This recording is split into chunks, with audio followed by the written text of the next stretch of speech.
அடுத்தது தேசிய ஊரக வேலைவாய்ப்பு திட்டம் NREP 1980. 80ன்றதை 80% அப்படின்னு வச்சுக்கோங்க.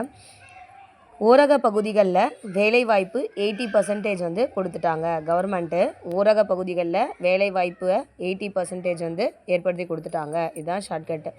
ஊரக நிலமற்றோர் வேலைவாய்ப்பு திட்டம் RLEGP 1980. 83 அப்படின்றத 8 அப்படின்னு ஞாபகம் வச்சுக்கோங்க. 8 அப்படின்னா 8 அப்படின்னா 3.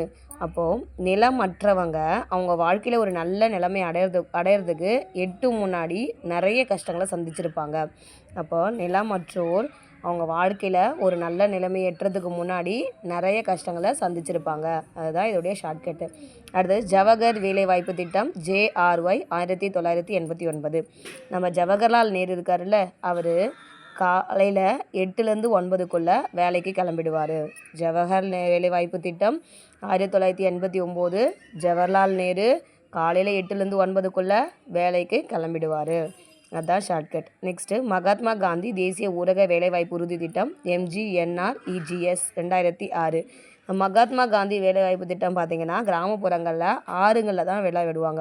அப்போ ஆறு அப்படின்றது ஆற்றுல தான் வேலையை வந்து விடுறாங்க. அப்போது மகாத்மா காந்தி தேசிய ஊரக வேலைவாய்ப்பு திட்டம் 2006.